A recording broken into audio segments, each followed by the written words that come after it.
Shalom, selamat pagi, selamat bertemu dalam acara GKM Menyapa.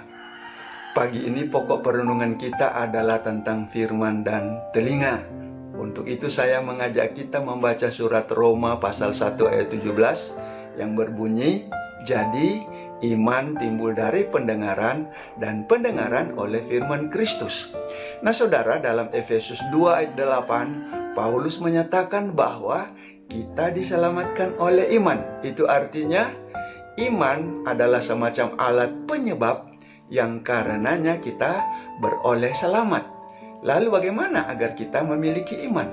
Di sini Paulus memaparkan bahwa iman timbul melalui salah satu indera kita, yakni telinga atau pendengaran, untuk mendengarkan firman Tuhan. Tetapi mengapa mendengar, bukan membaca firman?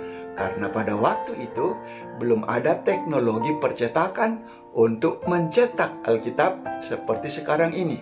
Jadi firman Allah hanya ditulis pada kulit hewan atau yang disebut perkamen, atau pelepah tanaman yang disebut dengan papirus, dan itu sangat terbatas ada dalam tempat ibadah.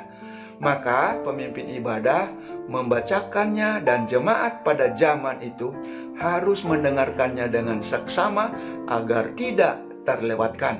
Nah, momen seperti ini hanya mereka dapat ketika mereka datang ke rumah ibadah atau ada nabi atau pemimpin spiritual yang menyampaikan firman Tuhan kepada mereka.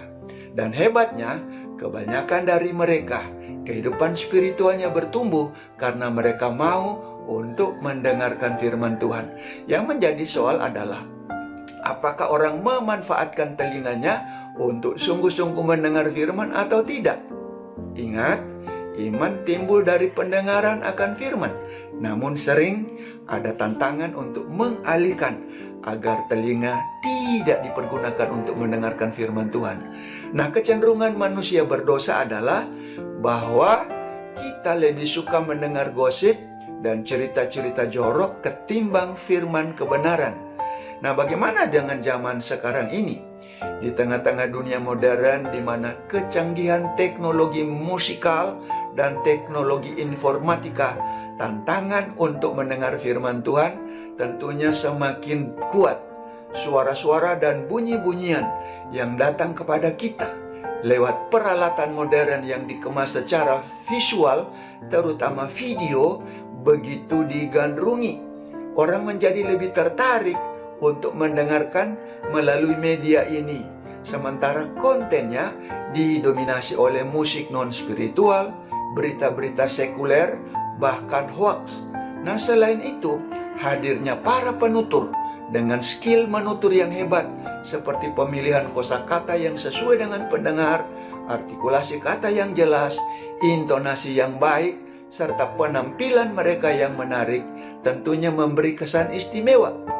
Dengan demikian, telinga plus mata kita menyerap berbagai informasi, lalu itu tersimpan dalam memori kita yang akhirnya menjadi penghalang bagi pendengaran akan firman Tuhan. Nah saudara, iman timbul dari pendengaran dan kita diselamatkan oleh iman. Berarti hal pendengaran ini harus mendapat perhatian yang serius. Nah, bagaimana mewujudkannya? Yang utama adalah bahwa mendengarkan firman haruslah menjadi kerinduan dengan niat dan tekad yang keras. Yesus berkata, "Yang berbahagia ialah mereka yang mendengarkan firman Allah dan yang memeliharanya." Lukas 11 ayat 28. Lalu para penutur hendaknya perlu memperlengkapi diri dengan keterampilan bertutur untuk menjadi semenarik mungkin. Tuhan Yesus adalah contoh penutur terbaik. Dalam Matius 7 ayat 28 berbunyi, "Dan setelah Yesus mengakhiri perkataan ini, takjublah orang banyak itu mendengar pengajarannya." Dan tentunya kita harus memanfaatkan semaksimal mungkin teknologi media saat ini untuk menarik minat melalui keterampilan menggunakan peralatan, programming yang terencana, dan tentunya dengan konten yang berbasis firman Allah. Akhir kata, biarlah telinga kita lebih menyukai mendengarkan kebenaran firman daripada mendengarkan hal-hal lainnya. Ingat, iman timbul dari pendengaran. Terima kasih. Shalom. Tuhan Yesus memberkati kita. Amin.